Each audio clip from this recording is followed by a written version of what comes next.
নমস্কার। Centralise admission পোর্টালের মাধ্যমে কলেজের যে ভর্তি প্রক্রিয়া সেটি অলরেডি শুরু হয়ে গেছে 12 তারিখ থেকে এবং এই পর্ব চলবে 18 তারিখ পর্যন্ত। মানে 12 তারিখ থেকে 18 তারিখ পর্যন্ত আপনারা কলেজের ফি পেমেন্ট করে কলেজে অ্যাডমিশন নিতে পারবেন। এবার এই অ্যাডমিশন নেওয়ার ক্ষেত্রে অনেকগুলি সমস্যার সম্মুখীন আপনারা হচ্ছেন। এই ভিডিওতে সমস্ত প্রশ্নের উত্তর আমি দেওয়ার চেষ্টা করব। সবার আগে যে প্রশ্নটা উঠে আসছে সেটা হলো এটাই, প্রেফারেন্স চয়েস যেটা দেওয়ার কথা সেটা দিতে ভুল হয়ে গেছে। ধরুন অ্যাকচুয়ালি এই ফর্ম ফিল আপের সিস্টেমটা এরকম বলে অনেকে হয়তো না জেনেই প্রেফারেন্সটা দিয়ে ফেলেছেন। ধরুন এখানে যেমন টোটাল 25টা প্রেফারেন্স দেওয়া যেত, ঠিক আছে? এই যে ক্যান্ডিডেট আছে সে 13টা প্রেফারেন্স দিয়েছে। এখানে 3টে কলেজ আছে, আশুতোষ কলেজ, মহারাজা মনীন্দ্রচন্দ্র কলেজ আর বর্ধমান রাজ কলেজ। আমি প্রথম 3টে দিয়েই আপনাদের বোঝানোর চেষ্টা করছি। ধরুন কোনো ক্যান্ডিডেটের ফার্স্ট চয়েস ছিল বর্ধমান রাজ কলেজ, সে হয়তো চেয়েছিল রাজ কলেজটা প্রথমে রাখতে, কিন্তু ফর্ম ফিল আপ করার সময় বাই ডিফল্ট বা ভুলবশত বা না জেনেই হয়তো সে ফার্স্ট চয়েস দিয়ে দিয়েছে আশুতোষ কলেজ এবং সেকেন্ড চয়েস অন্য একটা কলেজ দিয়েছে এবং থার্ড যে প্রেফারেন্স সেটা রাজ কলেজ হয়ে গেছে। এবার যেহেতু তার ফার্স্ট মেরিট লিস্টে সেকেন্ড যে কলেজটায় সে ফিল আপ করেছিল বা সেকেন্ড যে প্রেফারেন্সটা দিয়েছিল সেটাতে নাম চলে এসছে এবং সে যদি মনে করে নিচের দিকে অর্থাৎ বর্ধমান রাজ কলেজে ভর্তি হওয়ার জন্য, যেহেতু অটো আপগ্রেডেশন আছে, অটো আপগ্রেডেশন মানে এটাই হলো আপনি আপগ্রেড করতে পারবেন, ডাউনগ্রেড করতে পারবেন না। যেহেতু বর্ধমান রাজ কলেজ এখানে 3 নম্বর অপশনে চলে এসছে, সেহেতু যদি আপনি এখানে মহারাজা মনীন্দ্রচন্দ্র কলেজে ভর্তি হয়ে যান এবং তারপর অটো আপগ্রেড অপশনটা এনেবেল করেও দেন, সেক্ষেত্রে যদি আপনার আশুতোষ কলেজে সেকেন্ড মেরিট লিস্টের নাম আসে সেক্ষেত্রে আপনি আশুতোষ কলেজে চান্স পাবেন, কিন্তু কখনোই বর্ধমান রাজ কলেজে মানে ডাউনগ্রেড হতে পারবেন না। সেহেতু আপনি যদি এখন মনে করেন বর্ধমান রাজ কলেজেই আমি পড়বো, আমি এই মহারাজা মনীন্দ্রচন্দ্র কলেজ বা আশুতোষ কলেজে এটা আমার চয়েস নয়, আমার ফার্স্ট চয়েস বর্ধমান রাজ কলেজে, সেক্ষেত্রে আপনার কিন্তু আর কোনো রকম অপশন নেই। সেক্ষেত্রে আপনার অপশন হচ্ছে মানে একটাই উপায় থেকে যায়, আপনাকে আপনি এখন মানে ভর্তি হওয়াই যাবে না। আপনাকে এখানে যে টেক অ্যাডমিশন আছে, এখন যে মেরিট লিস্টটা পাবলিশ হয়েছে সেখানে আপনাকে অ্যাডমিশন নিতেই হবে এবং পরবর্তীকালে আপনি যেটা ফার্স্ট চয়েস রেখেছেন সেটাতে যদি আপনার নাম আসে সেকেন্ড মেরিট লিস্টে সেক্ষেত্রে আপনার আপগ্রেড হবে। অন্যথায় সেকেন্ড যেটায় নাম এসছে আর কি, মহারাজা মনীন্দ্রচন্দ্র কলেজ, জাস্ট এটা আমি বোঝানোর জন্য বলছি। আবারও বলছি, আপনাদের অন্য কলেজ হতে পারে, যেহেতু এখানে একটা সিরিয়ালই আছে, আপনাদের সিরিয়ালটা যাতে দেখে বুঝতে সুবিধা হয় সেই জন্য কিন্তু আমি এই কলেজগুলোরই নামটা নিচ্ছি। এবার যে কথা বলছিলাম, আপনার যদি মনে হয় আপনি বর্ধমান রাজ কলেজেই পড়াশোনা করবেন, ওপরের দুটো কলেজে আপনি অ্যাডমিশন নেবেন না, সেক্ষেত্রে আপনাকে এখানে পেমেন্ট করলে হবে না। সেক্ষেত্রে আবার যখন 8 তারিখে মানে 8ই অগস্ট থেকে আবার ফর্ম ফিল আপ পর্ব শুরু হচ্ছে সেকেন্ড রাউন্ডের, সেখানে আপনাকে ফর্ম ফিল আপ করতে হবে।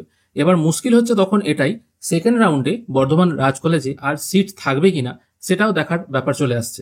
কারণ ম্যাক্সিমাম ক্যান্ডিডেট ফার্স্ট রাউন্ডেই ভর্তি হয়ে যাবে, তারা কিন্তু সেকেন্ড রাউন্ডের কেউ অপেক্ষা করবে না। তখন এখানে দেখুন টোটাল সিট দেওয়া আছে, মানে পার্টিকুলার কোনো একটা সাবজেক্টে টোটাল সিট 18টা আছে। তখন সেক্ষেত্রে যদি দেখা যায় সবকটা সিট ফুল হয়ে গেছে, তখন কিন্তু আপনি সেকেন্ড রাউন্ডেও আর চান্স পাবেন না। তাই বেটার হয় যে কলেজে আপনার এখন নাম এসছে সেই কলেজেই ভর্তি হয়ে যাওয়া, না হলে কিন্তু আপনার ইয়ার লস হতে পারে। দ্বিতীয় প্রশ্ন আসছে, সেকেন্ড মেরিট লিস্ট পাবলিশ হবে কিনা? হ্যাঁ, সেকেন্ড মেরিট লিস্ট অবশ্যই পাবলিশ হবে, তবে সেক্ষেত্রে যখন সেকেন্ড মেরিট লিস্ট পাবলিশ হবে, এবার দেখুন বিভিন্ন কলেজের আগে যেমন ফর্ম ফিল আপ করা হতো, প্রত্যেক ক্যান্ডিডেটকে আলাদা আলাদা কলেজে আলাদা আলাদা ওয়েবসাইটে গিয়ে ফর্ম ফিল আপ করতে হতো। সেক্ষেত্রে কোনো ক্যান্ডিডেট যদি একটা কলেজে চান্স পেত এবং পরবর্তীকালে অন্য মেরিট লিস্ট যখন পাবলিশ হলো সেখানে যদি সে নাম তার চলে আসতো, তখন সে সেই কলেজে গিয়ে ভর্তি হয়ে যেত, এই কলেজে নাম তখন কাটিয়ে দিত। কিন্তু এখানে এরকম কোনো ব্যাপার নেই, যেহেতু টোটাল সেন্ট্রালাইজ পোর্টালের মাধ্যমে হচ্ছে, সেকেন্ড মেরিট লিস্ট বেরোলেও আপগ্রেডেশন হওয়ার সম্ভাবনা কিন্তু ততটা থাকছে না, কারণ সিট তো প্রথম দিকেই ফুল হয়ে যাচ্ছে। আর তার থেকেও বড় কথা, সেকেন্ড মেরিট লিস্টটা তাদের ক্ষেত্রে সব থেকে ভালো যারা কলেজ চয়েস করেছে কিন্তু কোনো প্রেফারেন্সেই তাদের নাম আসেনি, সেক্ষেত্রে তাদের সেকেন্ড মেরিট লিস্টে কিন্তু নাম আসার একটা সম্ভাবনা রয়ে যাচ্ছে। থার্ড প্রশ্ন আসছে, যেহেতু আমি আমার পছন্দের কলেজ এখনো পাইনি, ধরুন এই ক্যান্ডিডেটই যার পছন্দের কলেজ ছিল 3 নম্বর চয়েসটা তার ফার্স্ট প্রেফারেন্স ছিল, কিন্তু ভুলবশত 3 নম্বর প্রেফারেন্সটা সে একে দিতে ভুলে গেছে। সে চাইছে বা সে যদি মনে করে যে এই মুহূর্তে আমি ভর্তি হব না, সেকেন্ড মেরিট লিস্ট পাবলিশ হোক, তারপর তখন যদি বর্ধমান রাজ কলেজ বা আমার যে প্রেফারেন্সটা একে দেওয়ার কথা ছিল যেটা 3 নম্বর বা 4 নম্বরে হয়ে গেছে, সেটাতে যখন আমার নাম আসবে তখন আমি একবারে পেমেন্ট করব। এখানে দেখুন পরিষ্কার নিচের দিকে মেনশন করা আছে, be careful, if you are allotted a seat and don't take admission within due time, you will not be allowed to take admission further in process. এখানে পরিষ্কার লেখা আছে, আপনি বর্তমানে যে কলেজে চান্স পেয়েছেন বা যে কলেজে আপনার নামে সিট অ্যালট হয়েছে সেই কলেজে আপনাকে অ্যাডমিশন নিতেই হবে। যদি আপনি আশায় থাকেন আমার যখন সেকেন্ড মেরিট লিস্ট পাবলিশ হবে তখন আমি অ্যাডমিশন নেবো, এখন আমি কোনো রকম টাকা পেমেন্ট করব না, সেক্ষেত্রে এখন যদি আপনি টাকা পেমেন্ট না করেন তাহলে আপনাকে কিন্তু সেকেন্ড মেরিট লিস্ট বেরোলেও আপনি আর তখন টাকা পেমেন্ট করতে পারবেন না। তাই এখন আপনাকে অ্যাডমিশন নিতেই হবে। আর প্রথমে যেটা বললাম, আপনি যদি মনে করেন আপনার পার্টিকুলার 3 নম্বর বা 4 নম্বর প্রেফারেন্সটাতেই আপনি ভর্তি হবেন, ওপরের কোনো কলেজে আপনার ইন্টারেস্ট নেই, সেক্ষেত্রে কিন্তু আপনি এই চয়েস ফিলিং এর ব্যাপারটা ছেড়ে দিতে পারেন বা পেমেন্টের ব্যাপারটা ছেড়ে দিতে পারেন। সেকেন্ড মেরিট লিস্ট পাবলিশ হবে 23 তারিখে এবং সেকেন্ড ফেজের যে ফর্ম ফিল আপ হবে সেটা 8 তারিখে। আর একটা কমন প্রশ্ন উঠে আসছে, পেমেন্ট ফেল হয়ে যাচ্ছে কি করব? এখানে দেখুন, পেমেন্ট যদি ফেল হয়ে যায় বা ট্রানজাকশন যদি ফেল হয়, মানে আপনার ব্যাংক থেকে যদি টাকা কেটে নেয় কিন্তু এখানে দেখাচ্ছে পেমেন্ট ফেল, সেক্ষেত্রে এদের কথা অনুযায়ী মানে ওয়েবসাইটে দেওয়া তথ্য অনুযায়ী 1 ঘন্টা ওয়েট করবেন। যদি 1 ঘন্টার মধ্যে না হয়, একদিন বা 24 ঘন্টা ওয়েট করবেন।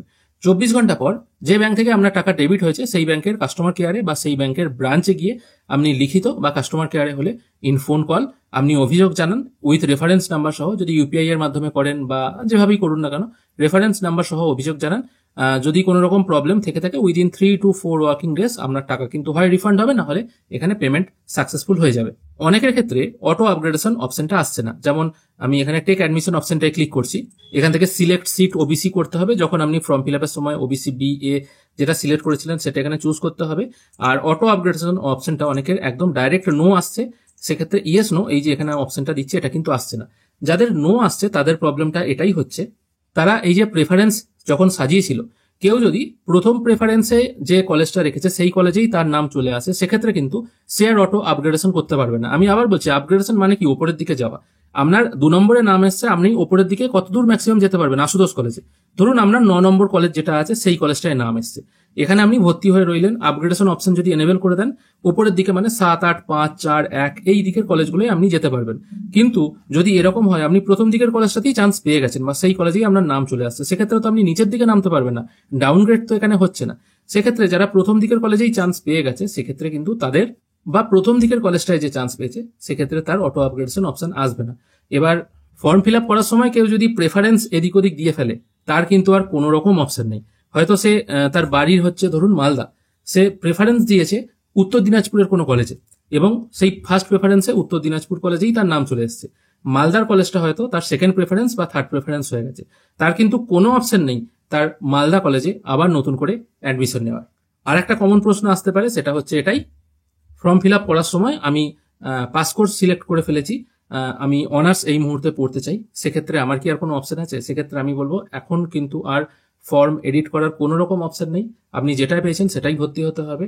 হ্যাঁ, অপশন আছে, আপনি 8 তারিখে যদি আবার ফর্ম ফিল আপ করেন, যদি কোনো কলেজের সিট ফাঁকা থাকে তবেই কিন্তু আপনি আবার চান্স পেতে পারেন, তবে সেটা সম্পূর্ণটাই নির্ভর করছে সিট ফাঁকা থাকার উপর।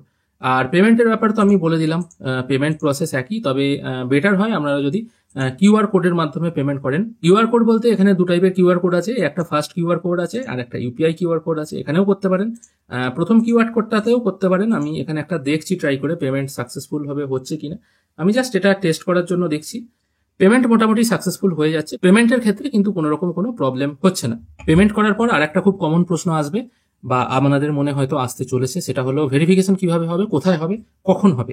ভেরিফিকেশন যে কলেজে আপনি অ্যাডমিশন নিলেন সেই কলেজেই হবে, মানে ফার্স্ট টাইম যে কলেজে পেমেন্ট করলেন সেই কলেজেই কিন্তু আপনার ভেরিফিকেশন হবে। ভেরিফিকেশন মানে ডকুমেন্ট ভেরিফিকেশন, আপনাকে কলেজে সশরীরে আপনার সমস্ত ডকুমেন্টস নিয়ে যেতে হবে এবং সেখানে আপনার সমস্ত অরিজিনাল ডকুমেন্টস চেক করে দেখা হবে যে আপনি যেগুলো আপলোড করেছিলেন ফর্ম ফিল আপের সময় সেগুলো অ্যাকচুয়ালি সবকিছু ঠিকঠাক আছে কিনা।